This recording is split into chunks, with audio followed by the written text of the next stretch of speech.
Benjamin J. Stein, author of A License to Steal, The Untold Story of Michael Milken and the Conspiracy to Bilk the Nation. Why'd you write this book?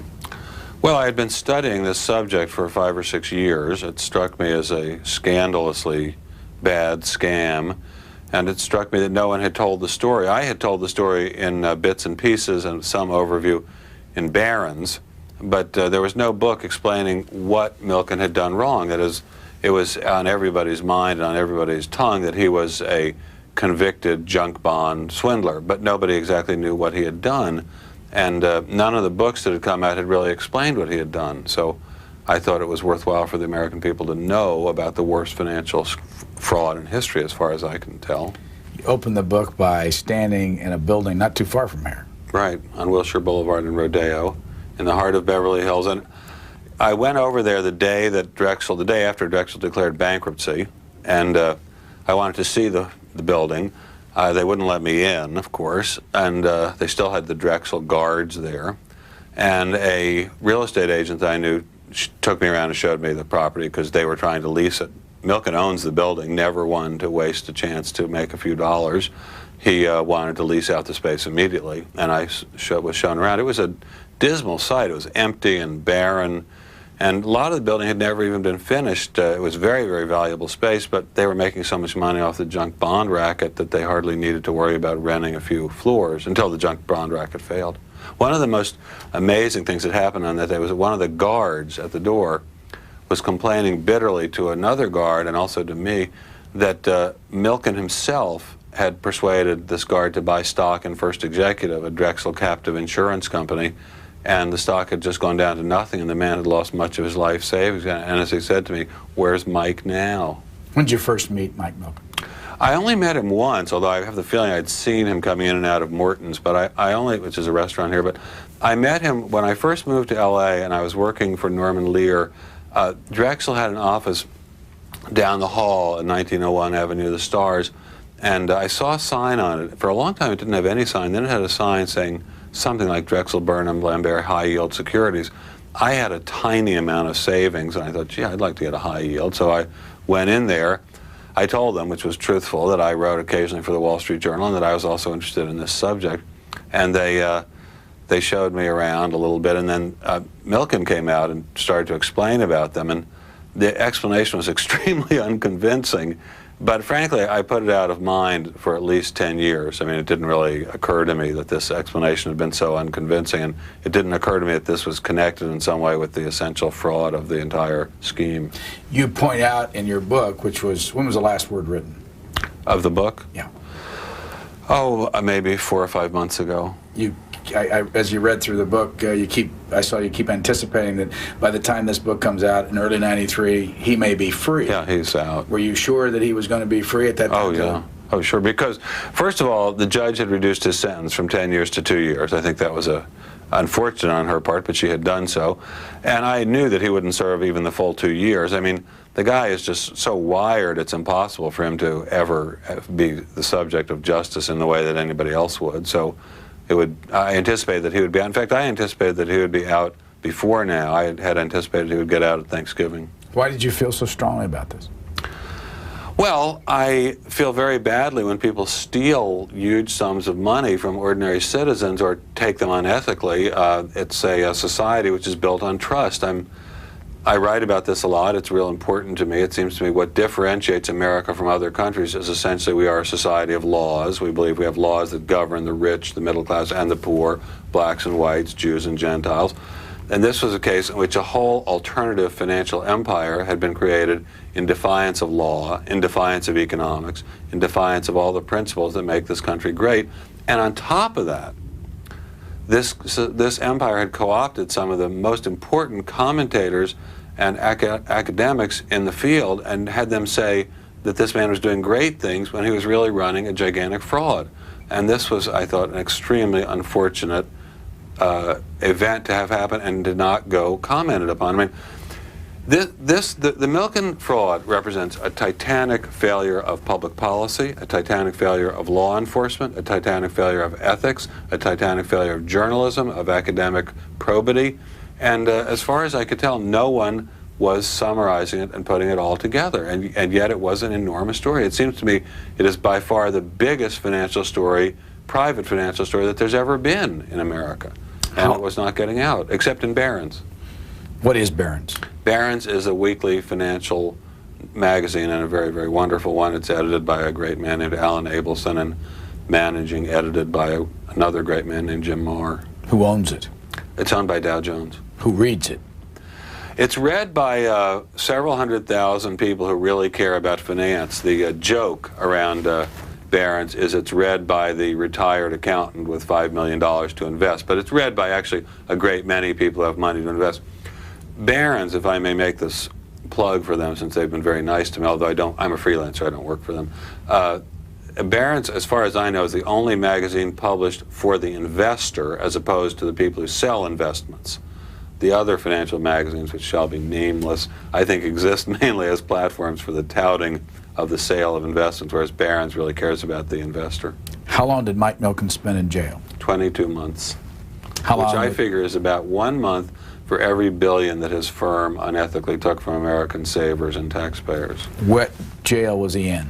He was in one in Pleasanton Federal Correctional Facility, which is in the Bay Area, the San Francisco Bay Area. And no one would want to be in prison. I certainly would not want to be in prison, but as prisons go, it's a country club. You have a picture in your book. Yeah, it looks like a dorm room. I went to Columbia College in New York, and I must say it's a heck of a lot nicer room that he had there at Pleasanton than I had at Columbia. Did you try to interview him for this book? Yes, I tried to interview him repeatedly and was never allowed to do that. At first, I would be turned down in a very polite way by Steve Anredder, who was the Drexel publicist, and then I was turned down in a less than polite way by Milken's personal publicists. You point out that Steve Anredder used to work for Barron's. Yes, and although I quarreled with him repeatedly, and I don't believe he was really giving the straight scoop about what was going on at Drexel by a long, long way, he was a heads-up player. The people who replaced him were a nightmare. Who is Benjamin J. Stein? I am Benjamin J. Stein. I am just a person. You used to be in Washington. Who loves dogs. Where were you born?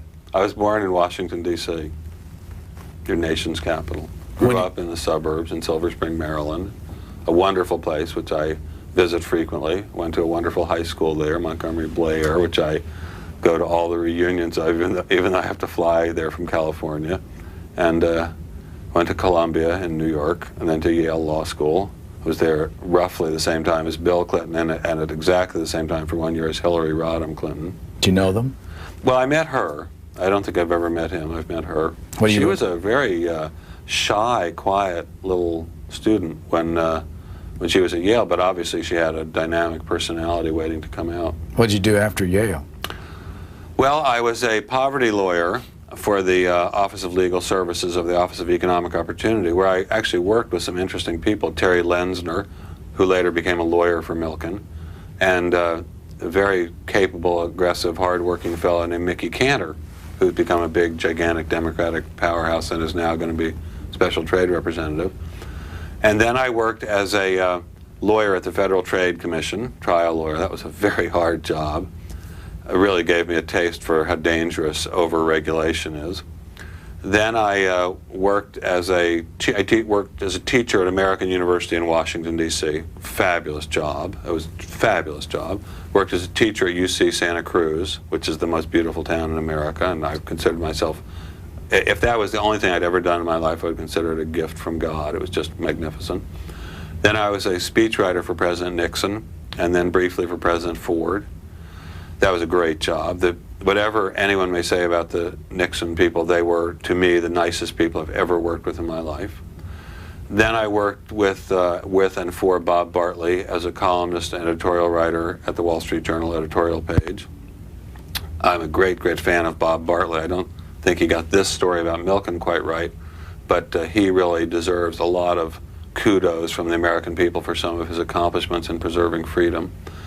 Then I came out here. I wrote a couple of great many books, actually. Out here is where? Oh, Southern California, center of the universe. Los Angeles, center of the universe. The original and the Xerox machine of mass culture, as I like to say. And then I've been a writer of books, a teacher of law, a actor, writer of screenplays, but mostly for the last 6 or 7 years, a reader and student of financial fraud. How many movies have you been in? Oh, gosh, I don't know, 7 or 8 maybe. I can remember seeing you pop up for 15 seconds in a couple of those movies. Well, Brian, in a couple of them I was in for 2 or 3 minutes, but my usual scene is quite short. I've had a long scene, which was a classic in Ferris Bueller's Day Off, where I played a boring economics teacher. And I didn't even think I was that boring, but they thought I was boring, the people who made the picture. When I finished doing the scene, which I ad-libbed entirely, as I made it up, all of it entirely, the stars of the picture, real people, real stars, Matthew Broderick and Leah Thompson, I guess it was, but maybe just Matthew Broderick came up to me and said, "Wow, I love your work. Have you ever done any work on Broadway?"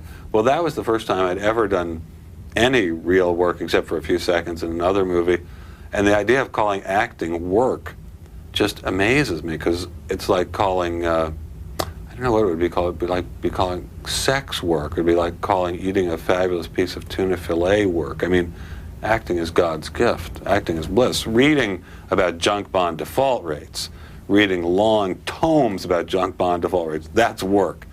Acting is not work. Why did you move out here? I moved out here because I wanted to write a book about the political and social and cultural content of primetime television. I had been out here by courtesy of the Wall Street Journal several times, and I had written a number of articles about how the political content of what's on prime time was dictated not by what the public was thinking, not by what the public was wanting, but by the mindset, the political views of a very few dozen people who control prime time, a very few very powerful writers, producers, and network executives. And that these people are essentially quite anti-business, anti-military, anti-suburb, and anti-rural, very pro-minority, pro-old people, a kind of classic liberal left viewpoint of the world. And that I interviewed several dozen of these people and found that their views coincided precisely with what was on TV. And I wrote a book about that. Then I wrote another book, and also I had been asked to consult with Norman Lear. He had a show about, which had a conservative speechwriter living with a liberal photographer. She was played by Bernadette Peters. And he asked me to consult about that. So I did that. I was paid $600 a week, which was the most I'd ever been paid, and I really thought I was as rich as a Rockefeller. And so I did that, and then I helped invent a show called Fernwood Tonight, which is a very, very funny show. What do you think of this part of the world? I love LA. LA is still, as far as I'm concerned, the center of the universe. It's gone through some very difficult changes. It's got a lot of scary people in it now that it didn't have quite as many of before. It has a lot of bad gangs, and the situation in terms of gang shootings is just out of control and very scary, but it doesn't really, knock wood, affect people in the west side of town where I live as much as in the other parts of town. I love it. It's a place of opportunity. It's a place where everything is mobile, unfixed, flexible, achievable, doable. When I watch the Clinton people, when I watch the Bush people, I'm just awfully, awfully glad that I live here, where I don't have to be part of a company town. There's all kinds of different opportunities for variations on a theme. I love Hollywood. I mean, Hollywood is a very forgiving, open, wonderful place. It's and LA altogether is like that. I mean, I'm privileged to have a house in Malibu. I can't really afford it, but I have it. And as I'm doing my dishes, I don't have a dishwasher, but as I'm doing my dishes, looking at the ocean, I feel awfully lucky. I mean, I could be just looking at a brick wall. I could be looking at somebody's backyard. I'm awfully, awfully lucky to live where I do. You dedicate this book to Alex, Tommy, and Trixie. Alex is my permanent wife. We've been divorced, separated, and so forth several times, but I consider her my wife for life, no matter what our legal status is. Are you married to her now? We're separated now, but we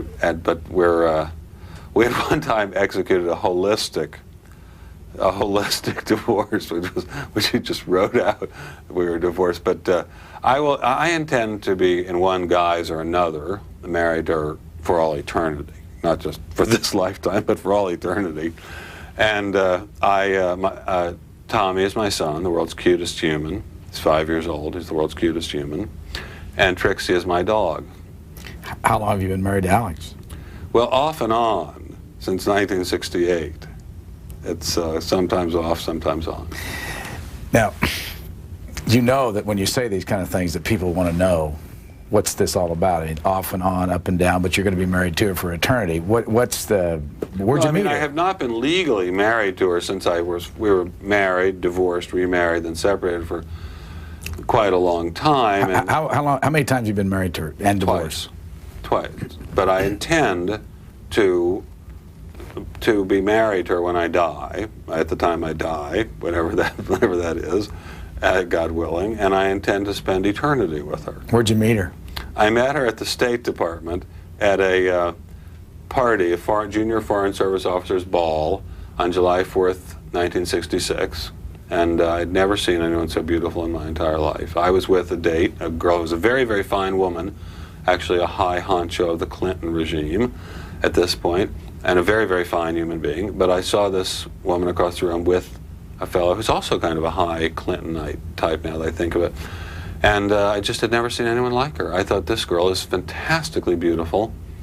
She's probably like, nobody could be this beautiful and also smart, I remember thinking to myself. But then it turned out she was incredibly smart. She was a student at Vassar College and very, very smart. What does she do now? Well, she is, like me, a dog fancier. But she is the mother. She is also a lawyer. She was a lawyer for a long time at Paramount, then she was head of legal at United Artists. And she's a saint as her basic occupation. She's a saintly person. There's a picture in the back of the book of you on the flap that we'll see on the screen in just a moment. There's a lot of dogs in there. I see a dog in your lap. That's Trixie? That's Trixie. You got a dog in your tie. That's also Trixie. How do you know? I remember having a tie made in Trixie's image. And there's a dog, one more shot here, there's a dog behind you on the wall. That's there. Mary, my first dog, who was given to me by a wonderful girl named Pat, who is not a high Clinton official, but who is in Washington. And I just love dogs. Dogs are everything. If I had to choose how to spend the balance of my life in perfect serenity, I think it would be just me and some dogs lying in bed watching TV. But I have to work on junk bonds, too, because it's my social duty. We'll get back to this book in a moment. Herbert Stein. A stone genius. Who is Herbert Stein? He's my father. He's a genius, economist, writer, and wit. In the back in the acknowledgments, you call him your brilliant father. He insisted that I write about Milken in terms of economic theory, especially price fixing, and this really explained everything. Because Drexel was really the money machine that it was because Milken was able to fix the price of bonds. Most sellers of bonds, underwriters of bonds, deal in a highly competitive market. They would get a tiny percentage of the bond's value for underwriting them and selling them. Let me interrupt. What's a bond? A bond is a promise to pay a certain sum of money at a certain rate of interest over time. That is, if a bond is evidence of indebtedness, it is evidence that the bond issuer has borrowed money from someone and will repay it with a certain amount of interest over a certain period of time. So when you walk in that voting booth and you see up there bonds are being floated by counties and cities, that's what you're talking about? Yes, but Milken did actually work in that area as well, but he mostly worked in corporate bonds. He would raise money for corporate borrowers, but because he could fix the market price at which the bonds were sold, and because he could sell bonds that no one else could sell, he could capture a fantastic commission for underwriting these bonds. For example, if Morgan Stanley, a very much more reputable, although not perfectly reputable investment bank, issued bonds for, say, GE, it might get 0.25%. But if Milken issued them for the Schmeckless Corporation, which nobody had ever heard of, he gets 4%. Plus he would probably get equity kickers. Plus he would get the promise of the people who ran the Schmeckless Corporation that they would use a sizable percentage of that money to buy other bonds for the reckless corporation or the techless corporation or some other corporation. In real life, they're often savings and loans and insurance companies and or casino companies. Is this hard for the average person to understand? Not at all. It's the exact same concept as if General Motors, instead of selling Chevrolets so that they had to compete with Fords, Plymouths, Hondas, and Toyotas, could charge anything it wanted for Chevrolets, and people had to buy them. The beauty of the Milken scheme and what made it so incredibly powerful was that Milken controlled both sides of the deal. He controlled both the lenders and the borrowers. He controlled the lenders because he controlled a huge network of federally insured S&Ls and of very good-sized insurance companies and of junk bond funds. So that, for example, if you, Brian Lamb, said, I am starting the Brian Lamb Corporation, we're going to market fishing tackle, nobody's ever heard of us, but I'd really like to raise $200 million, please, Mr. Milken. And he would say, first of all, call me Mike, and then he'd say, well, of course we can do it. I'm summarizing this for you. I'm not really quoting him verbatim. He'd say, here's what we'll do. We'll take your $100 million and we'll actually raise $120 million for you. And you would say to him, but Mr. Milken, I don't think my company will be able to support more than, say, $60 million. I don't think we can pay the interest on more than $60 million. He would say, in effect, no problem, Boychik. Here's what we're going to do. We'll raise the $120 million. You will use some of that excess $60 million to continue servicing the bonds, to continue paying the interest on the bonds. In the meantime, you'll take other parts of it, other parts of the money I've raised for you, and you'll buy bonds in the Ben Stein Corporation, and those will pay a very high coupon, and those will use that money to pay off the coupon on your bonds. And you would say, but Mr. Milken or Mike, who will buy my bonds? I'm a complete unknown in this field. He would say, well, Columbia Savings, because the head of Columbia Savings, Tom Spiegel, is my best bud, and Centrust in Florida, because David Paul, the head of Centrust, is my best bud, and Lincoln Savings, because Charles Keating in Arizona is one of my best buds, and First Executive, because Fred Carr, the head of First Executive Insurance Company, is my very, very best bud, and we'll get them sold. Don't you worry about selling them. You pay me 4%, I get equity kickers, that is, I get stock in the company in large quantities, and leave the rest to me. One of the reasons we do this show is to do books on public policy. This is a public policy issue. And the connection here, and as you read through your book, you see reference to the Securities and Exchange Commission, you see reference to the Justice Department, you see reference to John Dingell's committee on Capitol Hill. John Dingell's committee are heroes in this context. They're one of the only people who paid any attention to this whole phenomenon. The SEC, charged with enforcing the securities laws, completely, totally dropped the ball on this. I think this is a national scandal, and I really think there should be a special prosecutor appointed to investigate this whole subject. But you made some connections there. Yeah, John Shad. Well, John Shad, who was head of the SEC during most of the Reagan years, is a former stockbroker and investment banker who was best friends or very close friends with Fred Joseph, who was the chairman of the board of Drexel. Milken was really running Drexel, but Fred Joseph was the chairman of the board, and he was endlessly pals and buddies with Fred Joseph, even when there was a lot of evidence kicking up that Drexel was not quite an above-board player. And he would never allow any kind of full-bore prosecution or even full-bore investigation of Drexel, or never facilitated, let us say. It is amazing that with all the laws on the books about requirements of full disclosure, requirements that there not be any schemes or devices to defraud investors, Drexel, entirely built on lack of full disclosure, entirely built on fraud, was never really gone after by the SEC, and still has not been gone after by the SEC. This is something which every large player on Wall Street knows in his bones happened. I have spoken to many, many big powers on Wall Street, well-known names on Wall Street, and they said, of course it happened just like you said, of course it was a Ponzi, of course it was a fraud, of course the bonds could never pay off the way they were promised to pay off. Everybody knew it. At least they knew it for the last few years. They didn't know it all the time, but for the last few years, the SEC never went after it. It is a shame. I would say it verges upon criminal dereliction of duty. I won't say by any specific person, but for the agency in general, virtually criminal dereliction of duty. $6 billion left? I think that Milken would have roughly $5 or $6 billion left. Now this... Where? Well, I don't know. A friend of mine who is a state securities commissioner for Colorado and writes funny songs about securities law, yes, that's true, has made up a song about this, which goes to the tune of Michael row the boat ashore, which has to do with Michael, Atlantic Ocean is deep and wide, Michael's money on the other side. But that's just a guess. I don't know where it is. I mean, people come to me and tell me about stories about it being in Switzerland and Germany and the Cayman Islands and the Bahamas. I don't know where it is. By my calculations, he would have taken in $5 or $6 billion, and by my he would have put that at interest. He wasn't just going to put it under his bed in Encino. He's had to pay out about $1.5 billion.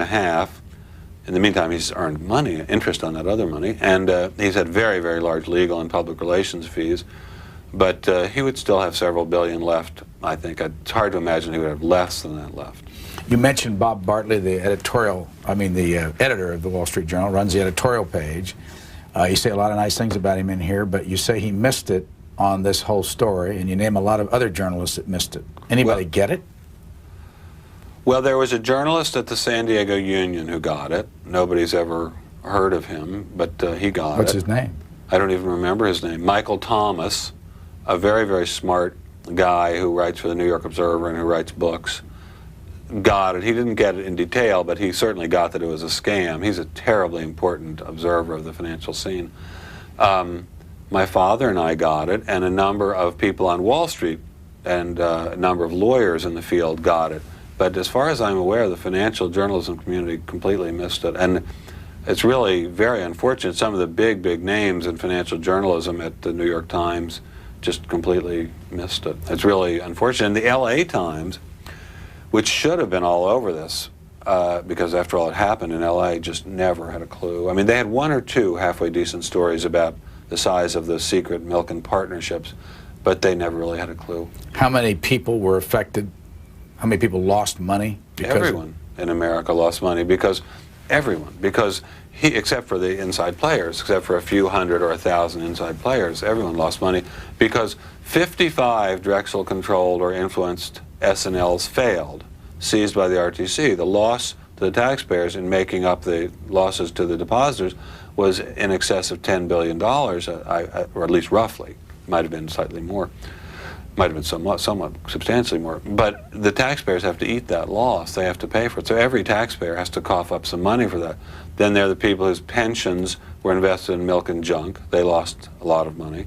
People whose savings were in junk bond funds, they lost money. People whose insurance benefits were imperiled or reduced substantially because of the losses in milk and junk.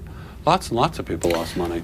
At one point, you paint a picture of people walking into the lobby of one of the savings and loan and have a desk there, and you can walk up and buy some junk bonds. And well, that was Keating.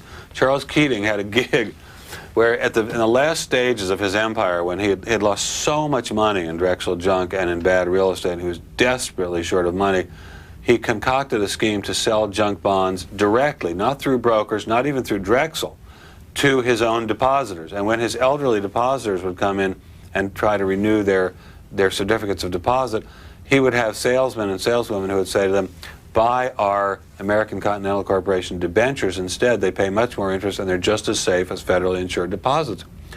Well, they turned out to be a catastrophe. They went down to almost zero. The elderly depositors lost almost everything. Now there have been some major judgments in court against Keating and the insurers and, and the accountants. So I think those bondholders will get back most of what they lost. And in fact, they might get back all of what they lost, but there are an awful lot of people who won't get it back, and the taxpayers will never get it back. See, the scam was a very, very clever scam. It was not a scam of dumb people. The scam was, we go to the buyers and we say, here is our Drexel junk. It yields a very high interest rate. It yields, say, 5 percentage points more than Treasury.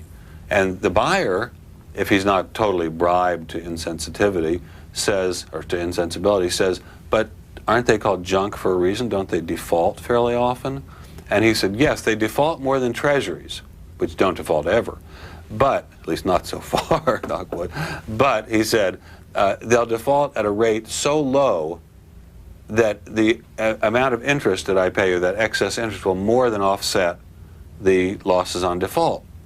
So it's like as if you were in a fraternity, let's say, and you loan money to all the other people in your fraternity, and you said, well, some of them are going to default, but I'm charging so much interest to the others that interest will more than offset the defaults. Well, that's what Milken said. He said, I'll have some defaults. I agree. I'll have more defaults than you would have if you had treasury bonds or investment grade bonds. I don't deny it. But they'll be so low relative to the increased interest that you'll come out way ahead. You say 35% of the bonds defaulted? Oh, much more than that. It depends on how you count it. Let me say, it depends on how you count it. If you count just defaults, it would be roughly 35%, maybe between 30 and 35%. Let me see if I can understand this. So let's say I went to Drexel and I put some of my money into these bonds. Right. If you bought a diversified portfolio of all the Drexel bonds issued between, say, 83 and 90 when they folded, roughly 35% of them would have defaulted by 91. So if I put $10,000 into bonds, went into the office right down the street here and said, here's $10,000, I want to buy some bonds, that you would have lost, roughly 35% of them would have defaulted. Now, they don't go to zero when they default. They go to maybe 40% or 30% on average, so that you don't lose all that. But then an awful lot of them would have been, maybe another 30% would have been exchanged for stock. And the stock would often turn out to be valueless, and you would certainly not get any interest on the stock. The others which were successful, and he did have some companies that were not failures, they would often call in their bonds. If they were successful, they would say, well, gosh, we're not going to keep paying this super high interest. We'll call them in and we'll issue some lower paying interest bonds.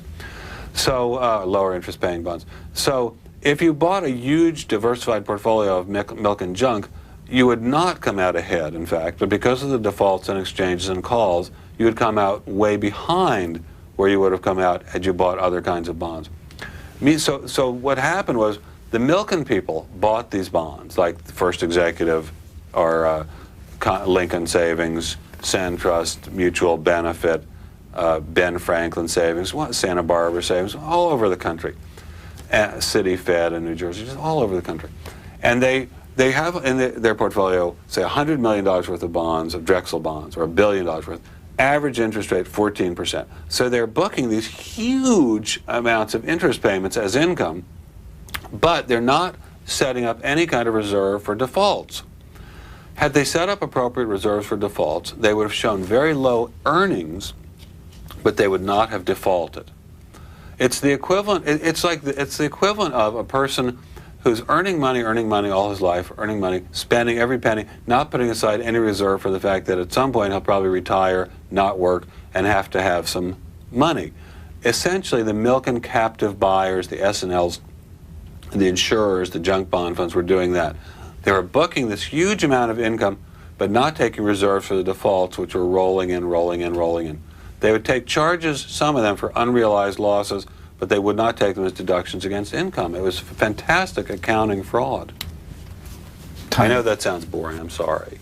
No. But it's very important because accounting, everyone thinks accounting is boring, and I think what they're really getting confused about is that accountants are often boring, but accounting, for those of a criminal turn of mind, is the absolutely most lucrative, exciting, adventurous, glamorous place to be.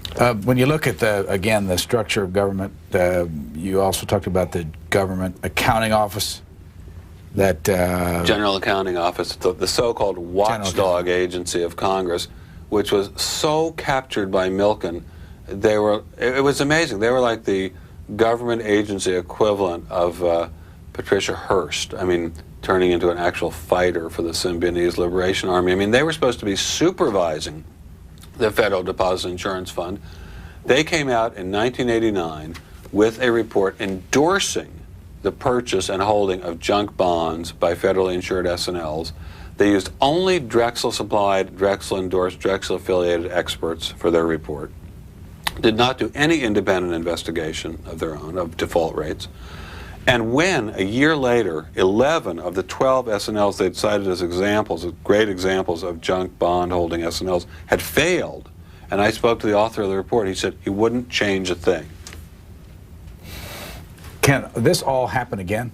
Oh yes, oh yes, and will, because you may be sure that the stakes for government, any government bureaucrat in undoing this fraud or stopping the fraud are far smaller than the stakes for the people perpetrating the fraud.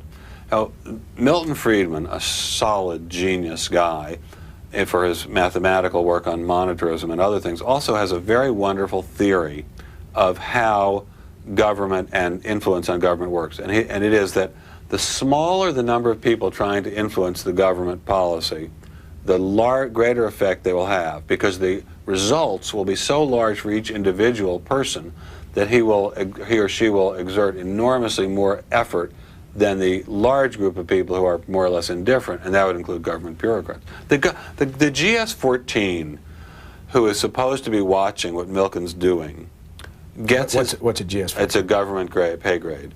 Gets paid whether or not the fraud is busted. The Milken player, who puts this fraud over on the government, does not get paid if the fraud is busted, but gets millions and maybe hundreds of millions if the fraud goes ahead. But as a system of checks and balances, we've touched on John Dingell. Dingell was good. He did not go far enough, but he was the one who first exposed the fact that Milken was controlling the price of the bonds, that Milken would take, say, bonds of, let's say, MGM or some other, or Golden Nugget or somebody like that, and he would, in the same morning, he'd sell them to all different people at different prices, just whatever price he felt like selling them at. And he was the first one to expose that Milken would, for example, sell a bond. He would take a bond from the issuer, and he would buy it in a Milken family trust for, say, a little bit above the offering price, and then he would immediately resell it for a huge percentage profit on an annualized basis, say to First Executive. Then if First Executive wanted to sell, he would buy it back from them at a loss and resell it to another Drexel captive at another huge profit. So that he was controlling the price for the benefit of him, his top players and insiders and partners, and to the detriment of his fiduciaries, his customers. I'm sorry, his trustors, his customers. But again, to go back to the system of checks and balances, you have the congressional committees, the press, you talk about. The press was a complete failure, except for Barron's. The General Accounting Office, another government agency, failure.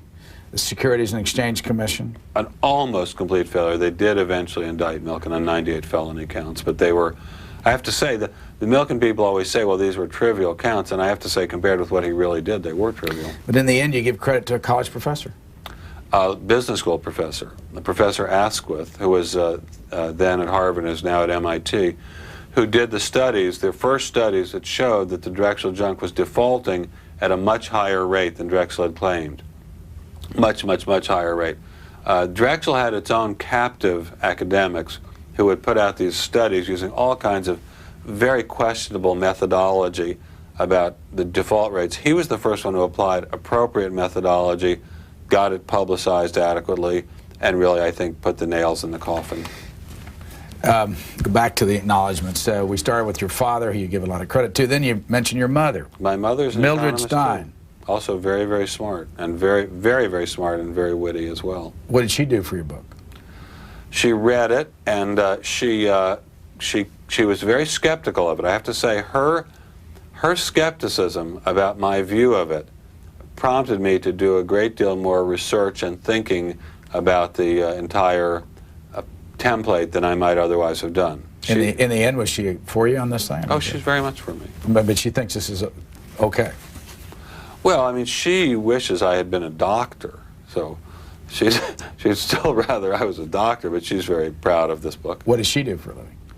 She is a housewife and a collector of newspapers, and also she helps my father with his books and his writing, and she's a very successful and a small-scale investor in stocks. I mean, she's very good at that. She has some wonderful success stories. What government jobs has your father had? Well, he started in 1937 at the Federal Deposit Insurance Corporation. He worked, I think, I may have this wrong, but I think for the War Production Board. He was in the Navy during World War II. He was an ensign and then I think a second lieutenant. And then he worked for a very long time, for about 20 years, for the Committee for Economic Development. He was research director. It's a businessman's group that in those days was absolutely at the forefront of responsible, conservative, free market approaches to economic problems. And he wrote many, many wonderful reports and studies and policy papers for them. He's an extraordinary genius. I mean, he's not just a genius as an economist, but although that would be plenty, but as a political thinker and a social thinker. And I mean, he's just an incredibly witty, smart guy. Where is he now? Well, he's at the American Enterprise Institute, which is a think tank in Washington, and just an amazing guy. I mean, to talk to him is really sort of like going on a roller coaster. He's so smart. But he was chairman of the council. He was chairman. I hadn't gotten to that yet. He was chairman of the Council of Economic Advisors for a time under Nixon, then very briefly under Ford. He was a member under Chairman Paul McCracken for a few years, or a couple years before he became chairman. My sister Rachel. She is a writer in New York and a great wit. And Rachel, she's my older sister, but she doesn't look it. She looks younger. She came up with an amazing piece of analysis, which really was just mind-blowing, which was, see, I'm part of the Clinton generation. I use phrases like mind-blowing. She said, and I know the words to almost every Bob Dylan song, so I think I should be chairman of the SEC. So I was talking to her, 10 years ago maybe. I said, well, why is it, do you think there's so much more financial fraud than there used to be? Is it because of the inflation rate? Is it because of a change in regulatory climate? And she said, it's because there are so many more criminals working on Wall Street. That's why. And that really opened my eyes, that the problem was a problem of individual, unethical people doing these things. It wasn't so much a problem of giant macroeconomic trends, but of an ethical collapse. Do you have a political philosophy that you follow today? Well, I like to think of myself as a compassionate conservative. I mean, I have a lot of sympathy for people who are poor, who are homeless, who are handicapped by various things, including perceptions of racism.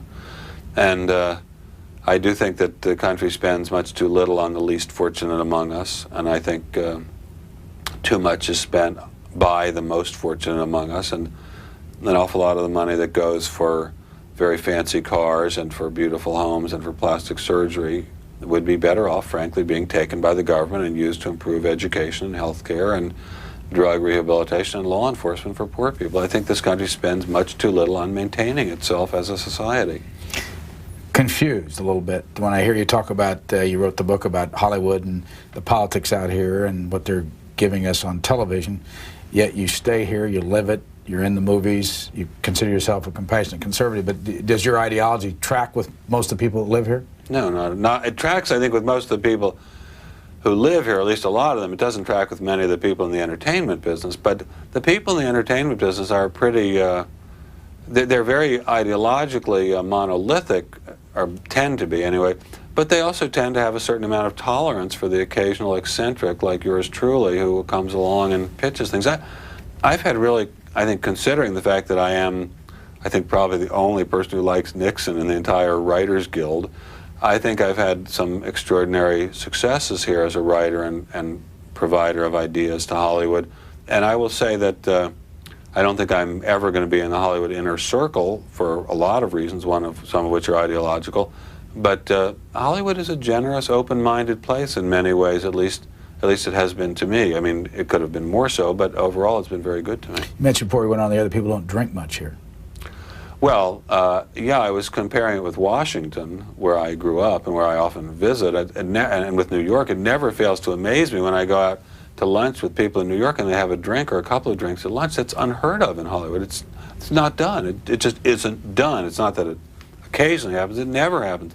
People in Hollywood have many, many vices, but they tend to be extremely health conscious and extremely abstemious about alcohol. Extremely. I mean, it's an amazing thing. You go into Morton's, which is a very powerful and wonderful restaurant here, and in one part of the room are all the showbiz people, and they're like drinking grape juice or drinking apple juice or drinking soda water. And then you go to the other part of the room where the visiting investment bankers and the visiting lawyers who are out here on business from Chicago or New York are, and they're slamming down drinks. And then there are the tourists, say, from England or from Germany, and they're like just pouring it straight from the tank down their throats.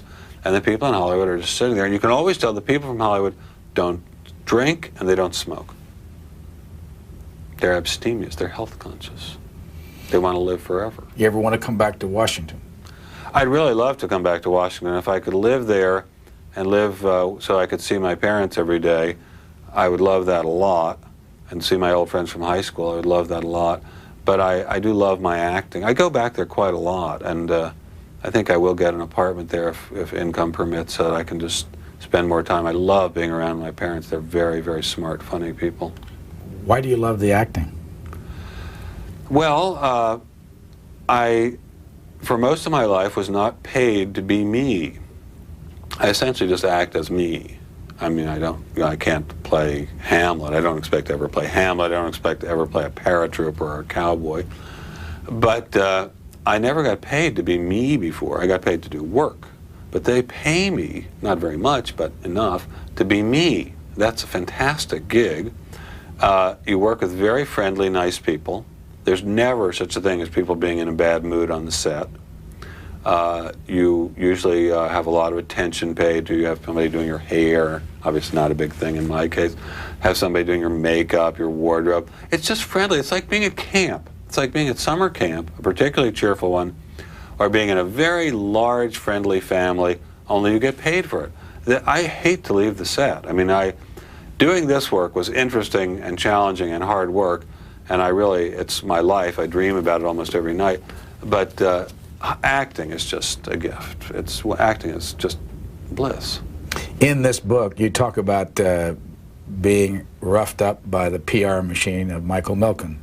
Yeah, very cruelly and very foolishly on their part. They have floated a whole series of just bizarre things about me. One, that I wanted to work for Michael Milken, which was just using snippets of a letter I sent to Milken and a whole bunch of other investment bankers, asking them if I could go over some of their deals before they made them public so I could explain to them what the ethical problems were. And I said, in return, what I'd like to do is interview a whole bunch of your younger people and get an idea of their ethical standards. And this letter, which everybody else ignored, I have to say, I sent it to Morgan Stanley and Goldman Sachs and a whole bunch of other people. Everybody else ignored it, but the Drexel people tried to use it to show sour grapes that I wasn't working for them. That's why I wrote the book. And I may say, I think that was always preposterous, because suppose I had applied for the job, and suppose they had turned me down, and suppose I had written it out of sour grapes, which I did not, but suppose I had. Even so, it has a tremendous amount of factual material in it. That would have to be disproved to disprove my analysis of the case. They can't just say, Ben Stein, you're a creep, to disprove my analysis. So, but they keep thinking that they can.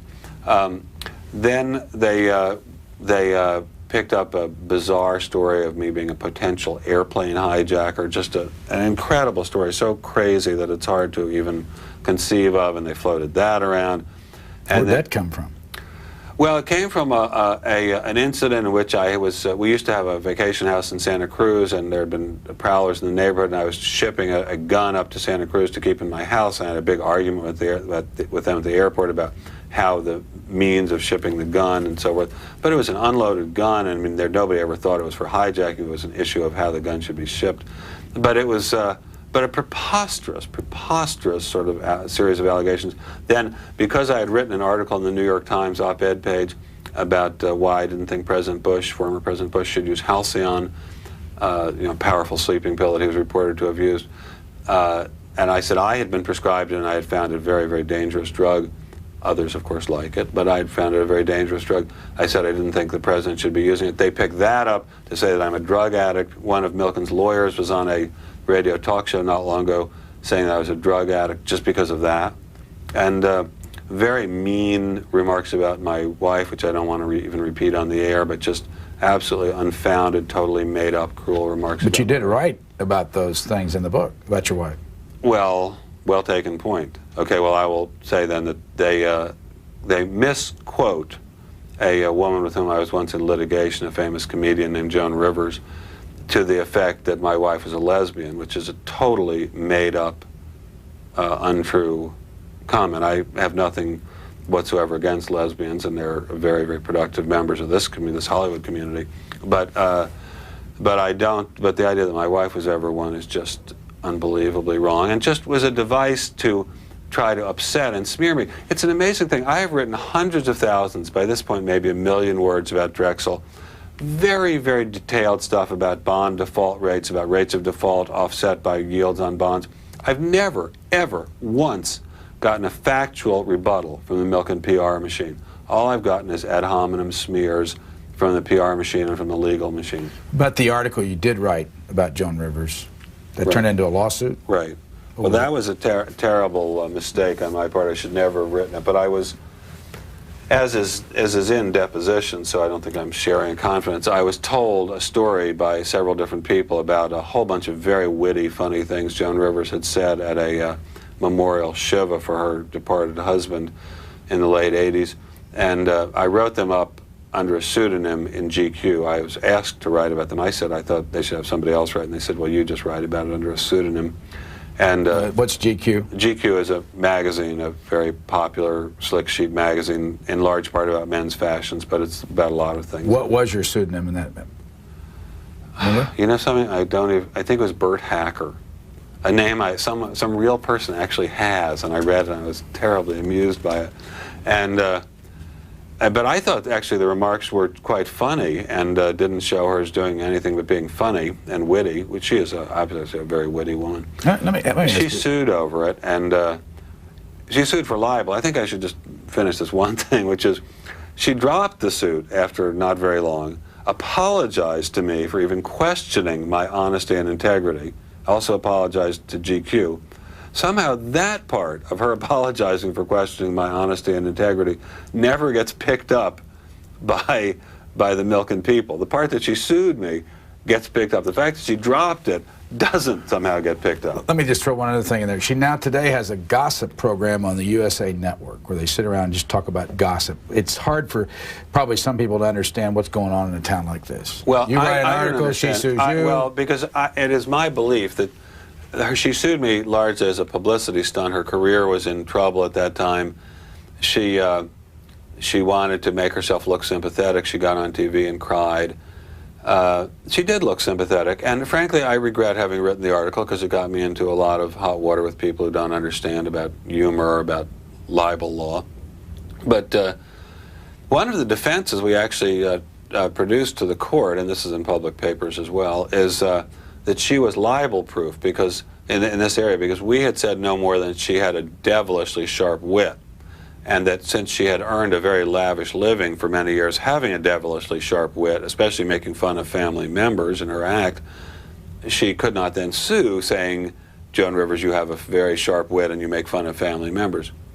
Amazingly, to show you how courts work in America, the judge in the case dismissed that, saying, I don't believe that. Joan Rivers is I'm not quoting it verbatim, is a friend of mine and we're on the same charitable boards, and I'm sure she wouldn't say anything like that.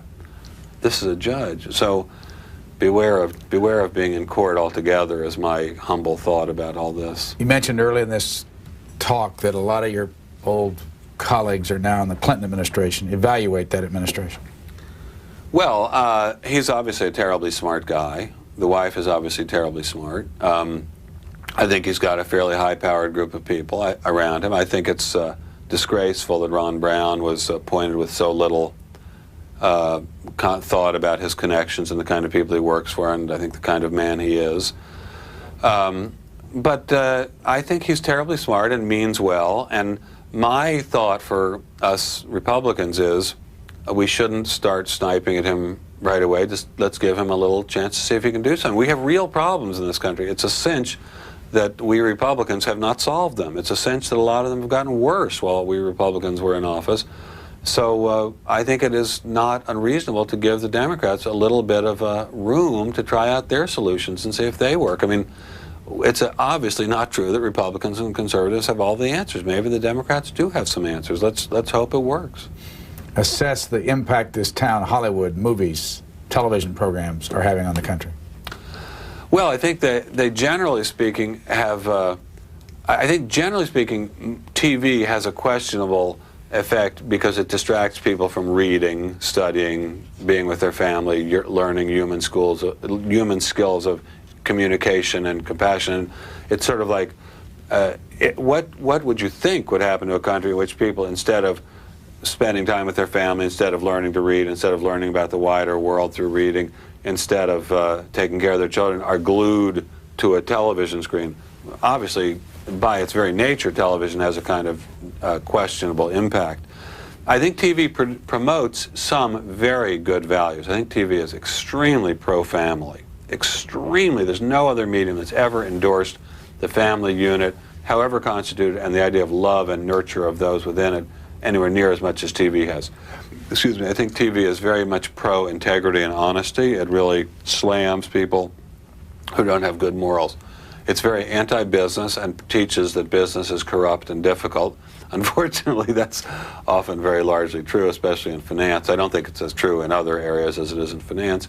I think it teaches that work is the sucker's way out, and schoolwork is really for losers and nerds and geeks, and that's a really bad thing. I think if you watch the shows which show students and young people, only the losers do their schoolwork. The winners do not do their schoolwork. The winners finesse it by some kind of con tricks. I think that's bad attitudes. Simon & Schuster published this book of yours. This is what it looks like. We'll show the audience. How's it doing?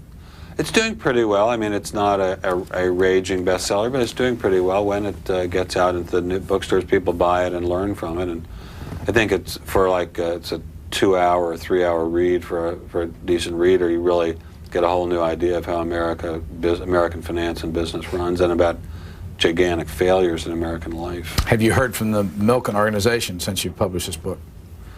Well, I heard from it in the sense that one of Milken's lawyers was on a local talk show saying, "Don't believe a word you wrote about this guy. He's a drug addict." This based on the fact that I wrote that for a week I'd been prescribed Halcyon for insomnia, and so I've heard from them in that way. I haven't heard from them in any kind of direct way. Michael Milken is reported to have been in Narcotics Anonymous when he was in prison, which is a program, a 12-step program for people who are narcotics addicts. The book that said that also said he was not a narcotics addict, and I have no reason to doubt that's so. But if he's really in that program, he has to promise to turn his will and his life over to God and to make a new start ethically in his life.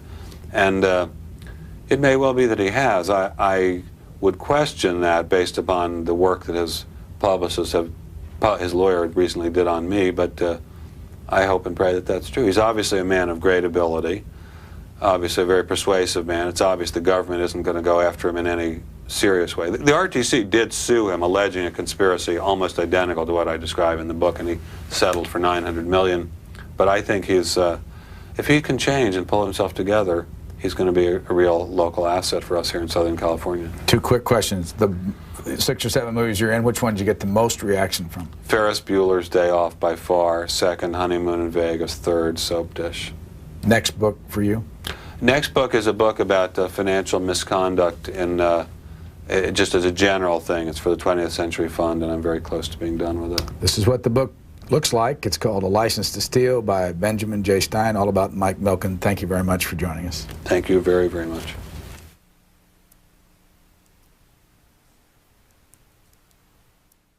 Hey everybody, this is Blake here, and welcome to my review of The Escape Plan, the newest film by both Sylvester Stallone and Arnold Schwarzenegger. So there was obviously a lot of hype surrounding this project because they're taking 2 of the biggest action titans of all time and pitting them against each other. Finally. Growing up, this was my most reoccurring wet dream. Whereas most people were having wet dreams about sex and girls, I was having wet dreams about Arnold Schwarzenegger and Sylvester Stallone sharing screen time together. It's only gay if you really think about it. So yeah, obviously I was really looking forward to this one, which is funny because every time I'd hear about it, it's like nothing about this movie was really exciting me except the fact that it was going to be both Arnold Schwarzenegger and Sylvester Stallone together, and that was like enough to override all of my concerns. I guess this is the part where I describe the context, so tell you my feelings towards both Schwarzenegger and Stallone and go a little bit deeper. Then I'm a big fan of both men.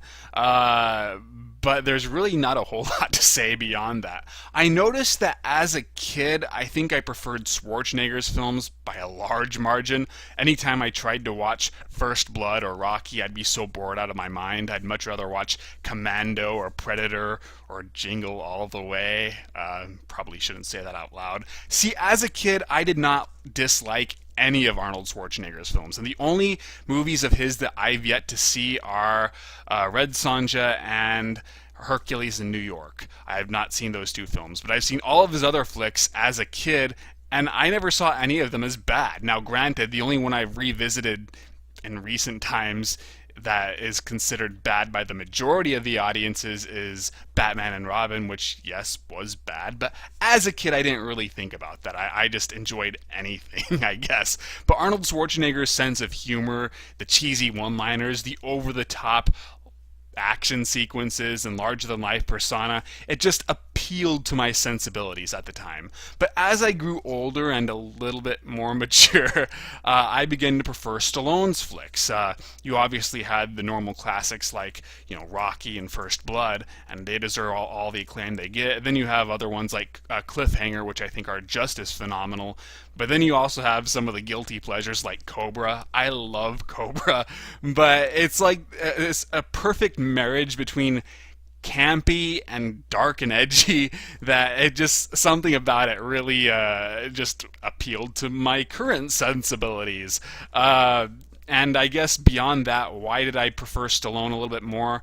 Well, I've always felt that Stallone's movies generally were targeted towards adults, whereas Arnold was always aiming for younger audiences. It seems like even Arnold's darker movies like Terminator or Predator, I still loved those as a kid, and I always felt that when you deal with robots and those kinds of aliens, it's just what kids want.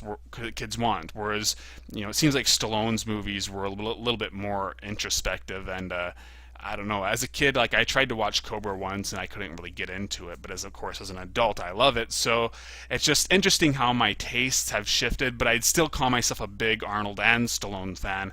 I think I prefer Stallone a little bit more these days. Also, I'll talk about, even though I'll discuss a little bit more when I start discussing the escape plan, I've always felt that Stallone was a better actor than Arnold. But the difference is Stallone, when he gives a good performance, it's a really good performance, or at least it's a solid performance. But when he gives a bad performance, it's really noticeable and it's kind of awkward to watch. Whereas Arnold, he never really gave any concretely good performances, but at the same time, he's always entertaining even when he's doing a bad job. So even though Batman and Robin definitely pushed it with the frickin' ice puns, I still thought he was obviously having a blast, and at least he's having fun in the movie, and I enjoyed watching him a little bit more than the others. So yeah, that's enough about the context. Let's get into the escape plan itself. Now, when I first heard about this movie, I was a little concerned because when you take two of the biggest action stars and trap them in a prison movie formula, that just seems to have so few possibilities. I have nothing against prison escape thrillers. I've enjoyed plenty of them. But it just seems like an odd choice to put Arnold Schwarzenegger and Sylvester Stallone in. I want more spectacle. I want more action, and you can't really do a whole lot in this setting. Then when they released the trailers, nothing about them was really exciting me either. I thought the trailers looked fine, but generally, it wasn't enough to get my blood pumping. Then again, The Last Stand didn't have a great trailer either, whereas Bullet to the Head did, so I guess I shouldn't really consider that too much. And of course, when it was released for the critics, it had a very lukewarm reception. But still, that didn't bother me too much because The Expendables wasn't very well received by the critics. So, I decided that, even though all this stuff was really worrying me, the fact that Arnold and Stallone were going to be together, and I'm not talking just like The Expendables where Arnold's just in a cameo or a small role, they were going to actually share the majority of the screen time together, that just overrode everything, and I could not wait to see this. And so I saw it, and was it a disappointment? yes, but it's still pretty good. Once again, I don't think the escape plan is bad or anything. It might even be good, or at least closer to being good than it is to being bad. And I was really entertained, but I still felt that it was a mistake to put Arnold and Sylvester Stallone in a frickin' prison movie. It just that still baffles me, and that really probably affected my opinion of the overall film. I know that's a crap criticism. It's not fair. It's just my subjective feelings, so take that as you will.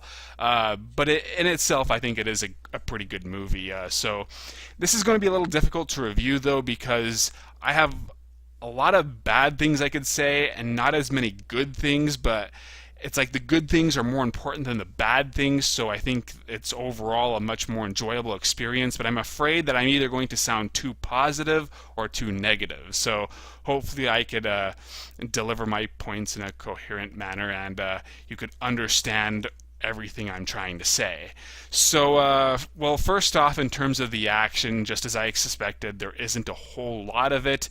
Most of the gunfires and the explosions occurs at the very end, and it's all fairly standard stuff, nothing too explosive. There isn't a whole lot of spectacle to be found, which once again was what I wanted out of a movie that has both Arnold and Sly together.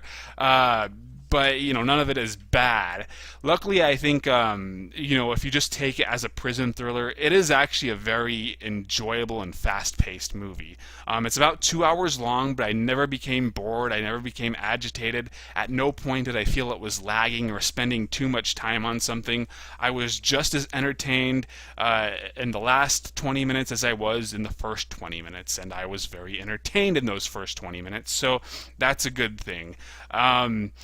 It's interesting watching these characters interact with this prison too, because the prison itself is actually fairly unique in design, but also really grounded in reality. This is not just a normal prison. I don't want to spoil too much, but based on what you see in the trailers, it's very high tech. I love the holding cells, but also there's certain unique quirks to the movie that I thought really stood out, such as the prisoners wearing the guards wearing these kinds of scary masks.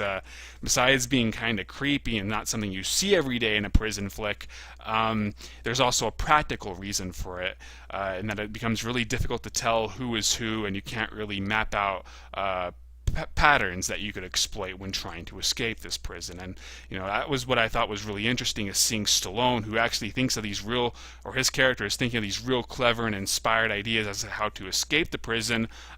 He's trying to go through his normal routine when he first arrives at this main prison, and he keeps being just thrown off by how effective this prison is at making sure you cannot escape.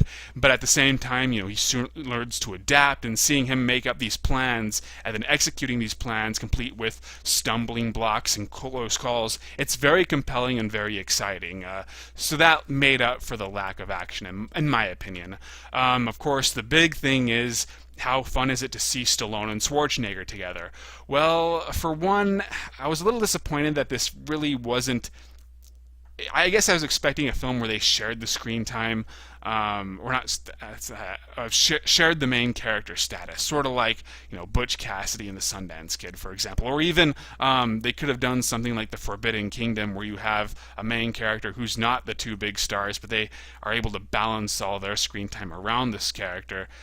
Maybe that wouldn't have worked so much, though, because they probably would have cast somebody like Shia LaBeouf or Taylor Lautner, real hardcore action stars, which I would not want to see. But it's much more Stallone's movie. Schwarzenegger is the main, the support lead, sort of like how Jason Statham is definitely the second main character of the Expendables movie, but he's still under Stallone, which in itself isn't bad, because I am a big Stallone fan. In terms of their acting, Stallone did a really good job. Everybody likes to say he's a bad actor. I disagree. I think he's actually a very underrated actor. He's a limited actor, but within those limitations, I think he actually can shine. But here, yeah, it's his usual stellar work. I liked how his character is shown not to be as badass as Stallone usually is, but he's incredibly smart. And I thought Stallone actually was surprisingly convincing in the role. He was very articulate, and everybody likes to make fun of his voice, that he sounds all garbled. I actually had no problems with him in this movie.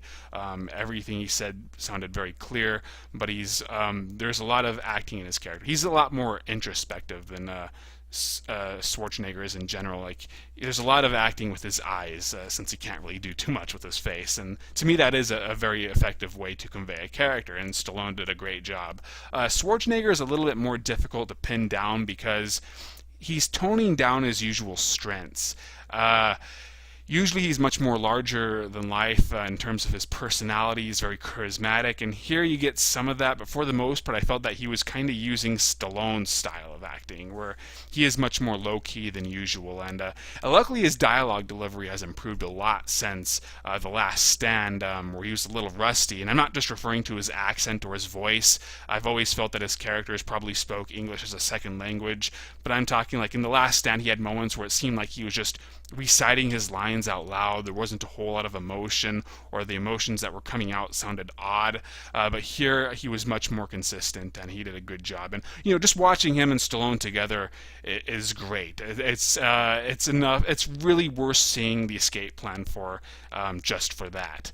The supporting cast is actually, I think, where a lot of the money went, and I was surprised at how many big, I don't want to say big stars, but recognizable people that I noticed, such as Sam Neill, Vincent D'Onofrio, Jim Caviezel, and a lot of other recognizable faces, and 50 Cent, oddly. But here's the thing that I was very split about.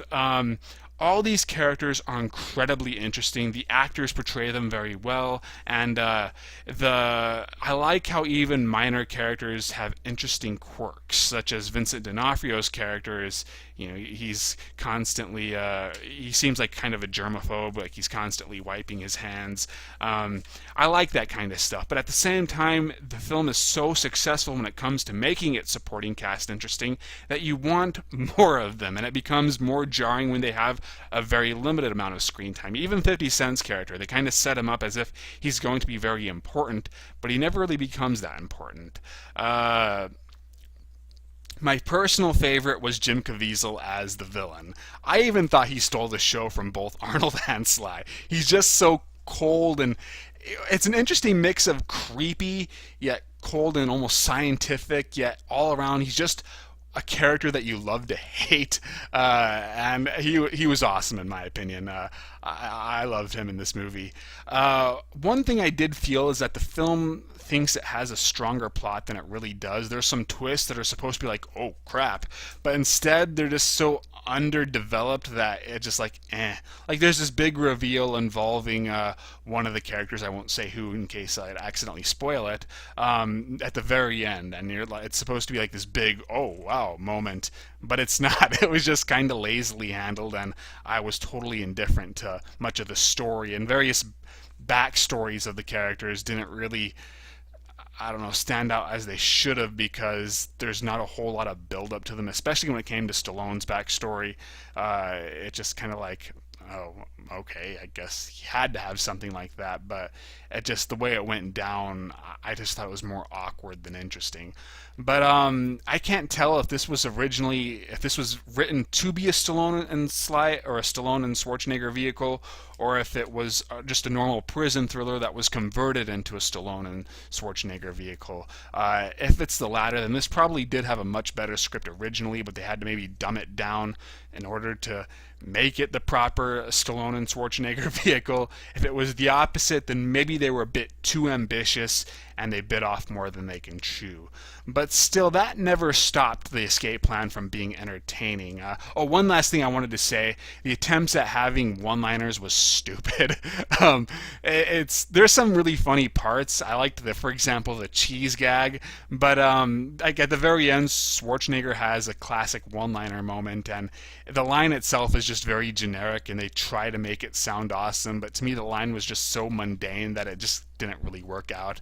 But at least at the very end, you do see some classic Schwarzenegger stuff.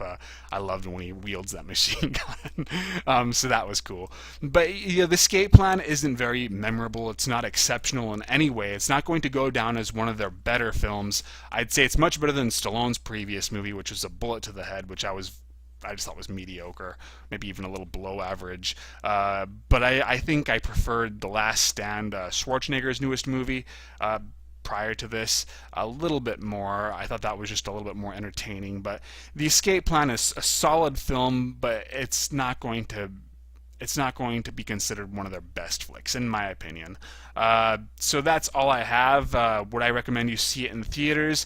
If you want. This is the type of movie that it's good enough that if you want to see it in theaters, I think it's worth seeing in theaters. If you want to wait till it comes out on DVD, then I'd say it's worth waiting on DVD. And if you don't really want to see it at all, it's not good enough to change your mind. But I really do hope it does well, because I suspect it won't.